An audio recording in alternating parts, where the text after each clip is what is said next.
नमस्कार। श्री बिहारी जी की बैठक में आपका स्वागत है।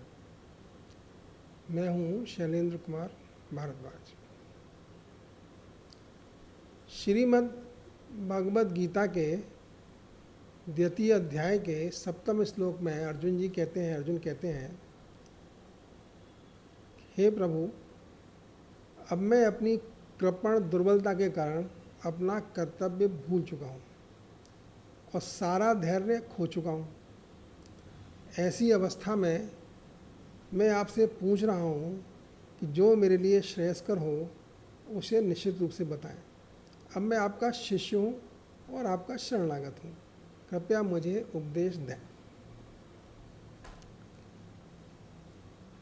जब अर्जुन इस तरह असहाय हो जाता है, अपने आप को भगवान के श्री चरणों में संपूर्ण रूप से समर्पित कर देता है, उनकी शरणागत होता है,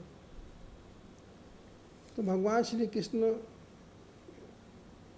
कहते हैं 16वें श्लोक में कि देखो, जो भी लॉजिकल बात करते हैं,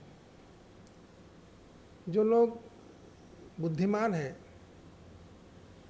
वो उनका ये निष्कर्ष है, ये जो शरीर है ये असत्य है, ये एक दिन निश्चित रूप से चला जाएगा। लेकिन इसके अंदर जो अपरिवर्तनीय है, इस शरीर के अंदर वो तत्व जो अपरिवर्तनीय है, जो नहीं बदलता है, वह हमेशा के लिए रहता है, वो अविनाशी है। और उस तत्व को भगवान आत्मा कहकर संबोधित करते हैं। भगवान का निष्कर्ष है कि जो मेरे मतलब एक कोई भी इंडिविजुअल कि दो पार्ट है, एक पार्ट तो वो शरीर है उसका जो सबको दिखाई देता है, और एक पार्ट इसके अंदर आत्मा है। शरीर समय के साथ बदलता रहता है और अस्थायी है, लेकिन भगवान कहते हैं कि जो आत्मा है, जो आत्म तत्व है, वो इस पूरे शरीर में व्याप्त है और वो बदलता नहीं है, अपरिवर्तनीय है। अब यहाँ की चर्चा में अब हम जब चलते हैं आगे, तो दो तत्व यहाँ पे क्लियर होते हैं। पहला तत्व, हमारे अंदर जो आत्म तत्व है वो अविनाशी है, कभी मरता नहीं और हमारे पूरे शरीर में व्याप्त है। ये भगवान कृष्ण का कहना है। अब यहाँ पे चर्चा करने की तो आगे बातें फिलहाल हम यहीं पर रुक जाते हैं। इसका मतलब भगवान किसी ऐसे तत्व के बारे में बोलते हैं जो हमारे शरीर में व्याप्त है और जो अविनाशी भी है, मरता भी नहीं है। आगे भगवान इसको और समझाने के लिए और भी कुछ बोलते हैं, लेकिन कुछ पल के लिए हम यहाँ रुक जाते हैं। ये भगवान कृष्ण का स्टेटमेंट है कि हमारे अंदर एक तत्व है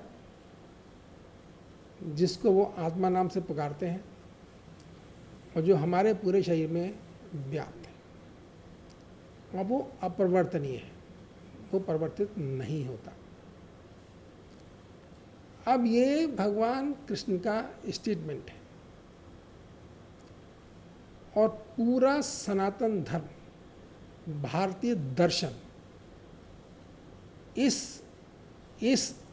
इस तत्व पर ही आधारित है, इस स्टेटमेंट पर ही आधारित है। अगर हम इस स्टेटमेंट को नहीं समझेंगे, इस स्टेटमेंट को पूरी तरह समझना अति आवश्यक है और इस पर काम करना अति आवश्यक है। देखिए, ये भगवान कृष्ण का कहना है, ये कोई और नहीं कह रहा है। और कृष्ण को हम सब सनातन धर्मी, जितने भी सनातनी लोग हैं, हिंदू धर्म को मानने वाले लोग हैं, वो कृष्ण की बात को टाल नहीं सकते। कृष्ण हमारे जगत गुरु हैं।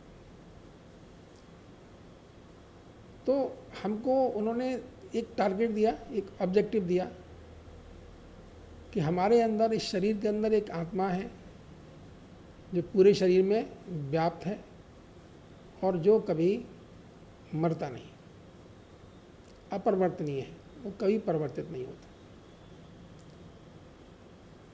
अभी हम लोग आज के ज़माने में तो सभी बुद्धिमान हैं, सभी पढ़े लिखे हैं, भगवान ने सबको अकल दे रखी है। लेकिन जरा इन दो स्टेटमेंट पर रुक जाइए। आप कितने ही विद्वान हों, आप कुछ भी हों, लेकिन ये सत्य भगवान सबके लिए कहते हैं।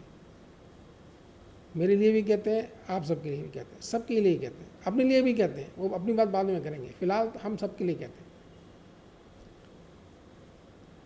कितना कितना बड़ा एनर्जी हम लोग नई नई खोजों में खर्च करते हैं। एजुकेशन हम देते हैं, पढ़ाई लिखाई हम करते हैं, और अनेकों तरह की त्रासदी भी हम भोगते हैं। जल की त्रासदी हो, बहुत से कष्ट भोगते हैं, सभी लोग बहुत से कष्ट भोगते हैं। सच पूछे तो हर आदमी के दिल में बहुत से कष्ट भरे पड़े हैं, और रात को सोते समय उसको, दिन में तो काम में बिजी रहता है, लेकिन रात को सोते समय उसे दिक्कत हो सकती है। तो इसलिए भगवान का ये स्टेटमेंट सर्वव्यापी है, हम सबके लिए एक अनुकरणीय है, और हम सबको ये कहता है कि भैया अपने अंदर के इस आत्म तत्व को खोजो। और कितनी अच्छी बात है कि इस आत्म तत्व को खोजने के लिए हमें कुछ नहीं करना, ना हमको पैसा चाहिए, ना हमें कहीं जाना है। ये हमको सुलभ है, इसके लिए हमारे पास हमें कोई आवश्यकता नहीं है। हम यहाँ बैठे, शांत बैठे, जंगल में बैठे, घर में बैठे, बच्चों के बीच बैठे हुए, हर समय हम इस आत्म तत्व की खोज कर सकते हैं। कोई बुद्धिमान व्यक्ति जब सांस लेगा, गहरी गहरी सांसें लेगा, तो सोचेगा यार सांस अंदर कैसे जा रही है। ये सब आत्म तत्व को खोजने के तरीके हैं। क्योंकि जब तक हम आत्म तत्व नहीं खोजते, तब तक हमको शांति या हमारी मंजिल पूरी नहीं होगी। और एक बार जब हम आत्म तत्व को खोज लेंगे, आत्म तत्व में स्थिर हो जाएंगे, तो फिर हमें कुछ भी अन्य खोजने की आवश्यकता नहीं रहेगी। तो आत्म तत्व भगवान श्री कृष्ण का स्टेटमेंट है। हर व्यक्ति संसार में भगवान कृष्ण को जानता है। श्रीमद् भगवद गीता एक अति पूजनीय और अनुकरणीय ग्रंथ है, और उस ग्रंथ का पहला स्टेटमेंट है कि जब कोई आदमी, जब अर्जुन बुरी तरह से हताश हो जाता है, बैठ जाता है, उसे कोई उपाय नहीं सूझता, तब भगवान श्री कृष्ण जागृत होते हैं। ये समझने की बात है। जब तक हम अपनी अहंकार में या अपने उसमें हमें लगे पड़े हैं, तब तक भगवान कृष्ण हमारे पास नहीं आएंगे। भगवान कृष्ण तो शांत बैठे हैं, उन्हें किसी के पास जाने की क्या आवश्यकता है।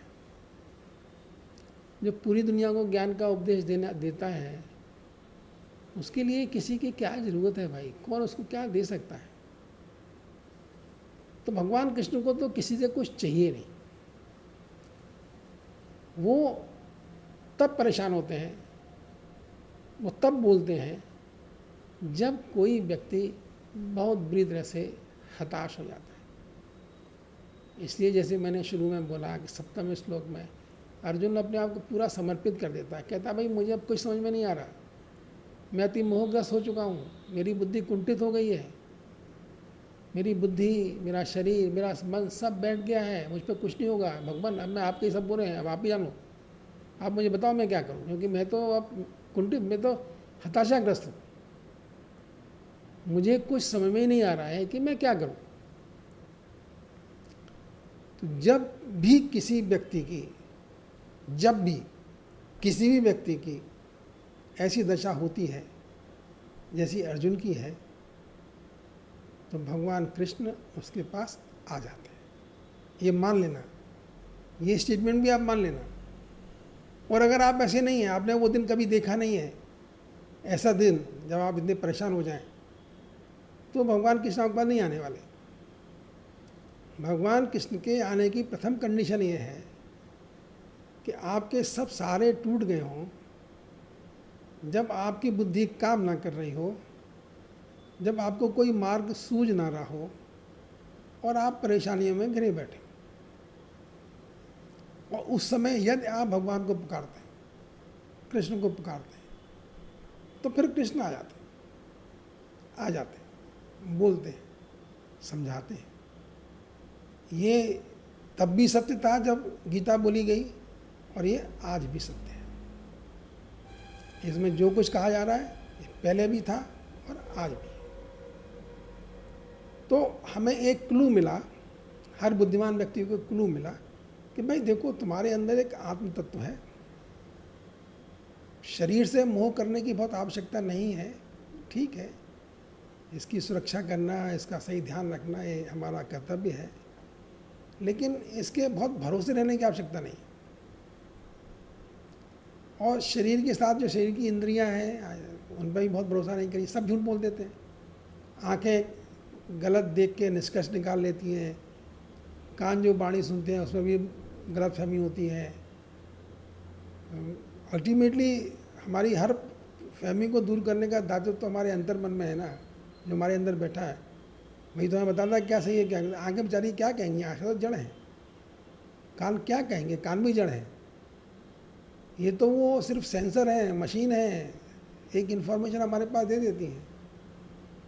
लेकिन ये जो वो इन्फॉर्मेशन देती हैं हमको, उस इन्फॉर्मेशन को जो वेरीफाई करता है, उन इन्फॉर्मेशन को जो पढ़ता है, समझता है, जानने की चेष्टा करता है, वही तत्व आत्मा है। हमारी उंगली चल रही है तो आत्मा है, हमारे पूरे शरीर में व्याप्त है ऐसा भगवान कहते हैं, वो आत्मा है। और कुछ पल ठहर जाइए, बहुत व्यक्त जिंदगी है, व्यस्त है, दौड़ भाग हो रही है, 2 पल रुक जाओ, कुछ मत करो, अपनी आत्मा को देखने की चेष्टा करो जो आपके अंदर है। और कितना सुंदर है, क्योंकि वो आपके शरीर में व्याप्त है, आपके पूरे शरीर के हर कण में वो व्याप्त है। तो आप जब भी अपने शरीर के किसी भी अंग को देखेंगे, तो उस समय वो आत्मा आपको दिखाई दे जाएगी। देखने की चेष्टा करिए।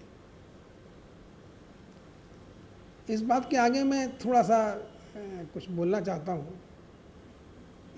हमने एक वर्ड सुना था, शिव शक्ति योग। एक शिव है और एक शिव की शक्ति है, ये हमारे अंदर है। हमने फिजिक्स में पढ़ा wave particle motion. Particle means पदार्थ और वेव मीन्स ऊर्जा। एक पदार्थ जब चलता है तो ऊर्जा बन जाता है, और जब वो रुक जाता है तो मैटर बन जाता है। और एक समय था जब हम कॉर्डलेस टेलीफोन इस्तेमाल करते थे। कॉर्डलेस टेलीफोन में 2 यूनिट होती थी, 3 तत्व थे। एक तो वो यूनिट होती थी जो दीवार पर टंगी रहती थी घर के किसी कोने में। एक चार्जर होता था जो उस यूनिट को बिजली से कनेक्ट करता था, और एक होता था इंस्ट्रूमेंट रिसीवर कॉर्डलेस, कहीं इधर उधर घूमता रहता था। कहीं जाओ, कॉर्डलेस का मतलब था कि वो हाथ में लिए रहो, फ़ोन आपका हो गया, चलते फिरता फ़ोन था, मोबाइल से पहले की बात है। तो कुछ इसी तरह की हमारी संरचना है। हमारे अंदर चार्ज आता है ऊपर वाले से, हमारी जो आत्म तत्व है वो जो यूनिट है जो चार्ज करती है, और जो हमारा ध्यान है जो इधर उधर भटकता है, जाता है, ये देखता है वो देखता है, वो एक तरह से कॉर्डलेस फ़ोन है। तो हम इस उदाहरण से अपने अंदर के उस शिव को, जो आत्मा कहलाती है, और जो शक्ति घूमती है, अभी जाके हम कहीं जा रहे हैं, कहीं किसी से बातें कर रहे हैं, हम कुछ भी कर रहे हैं तो अपनी शक्ति का ही प्रदर्शन कर रहे हैं, बोल रहे हैं तो शक्ति निकल रही है, हर जगह हमारी शक्ति चल रही है। तो शिव और शक्ति ये हमारे अंदर बैठी हुई हैं, और इस तरह से यही आत्मा और जीव का संबंध है। जीव वो है जो भटक रहा है, हर जगह जा रहा है, आत्मा वो है जो हमारे अंदर बैठा है, जो हर समय जीव की गतिविधियों पर नज़र रख रहा है। जीव कई बार अपनी मर्जी से काम करता है, आत्मा की सुनता ही नहीं, तो उसकी बैटरी ख़त्म हो जाती है, फिर चार्जिंग के आना पड़ेगा उस आत्मा के पास ही। जब तक वो रिसीवर आत्मा के पास नहीं आएगा, चार्जिंग यूनिट के पास नहीं आएगी, तब तक वो चार्ज नहीं होगा। तो अभी हमारा मूल ये आया निकल के आया कि हमको अपने अंदर के आत्म तत्व को ढूंढना होगा, और भगवान ने हमें एक क्लू दे दिया कि ये हमारे पूरे शरीर में व्याप्त है। और दूसरा क्लू उन्होंने दिया कि कभी अपरिवर्तनीय है, ये बदला नहीं, बचपन में भी तुम्हारे साथ था, हमेशा हर पल वो तुम्हारे साथ रहता। तो भगवान ने दो स्टेटमेंट दिए, एक दिया कि आत्मा हमारे अंदर बैठा है, दूसरा दिया कि वो अपरिवर्तनीय है, कभी बदला नहीं, बचपन में भी था, अभी भी है, आगे भी रहेगा, और तीसरा दिया कि वो हमारे पूरे शरीर में व्याप्त है। और हमें अब काम क्या दिया कि अपनी इस आत्मा की खोज करो, आत्म तत्व की खोज करो। ये हमें उन्होंने टास्क दिया, ऑब्जेक्टिव दिया, अपने ज़िंदगी में अपने आत्म तत्व को खोज करो। तो यही है जी आज की चर्चा का विषय, और सबसे इम्पोर्टेंट टॉपिक है कि जाने हम क्या क्या करते रहते हैं, कभी अपनी उस आत्मा को देखने की चेष्टा नहीं करते जो हमेशा रहती है, कभी मरेगी भी नहीं, कभी जाएगी भी नहीं। तो आज हम यहीं विराम लेते हैं। भगवत गीता पे तो अब चर्चा ही करनी है, हमारा टॉपिक भगवत गीता, उसके शोध होंगे। ये आज का टॉपिक है कि भाई आत्म तत्व बोला है उन्होंने, हमारे पूरे शरीर में व्याप्त है, वो अपरिवर्तनीय भी है, कभी मरता भी नहीं है। हमसे खोजो खोजो खोजो। जय श्री कृष्ण।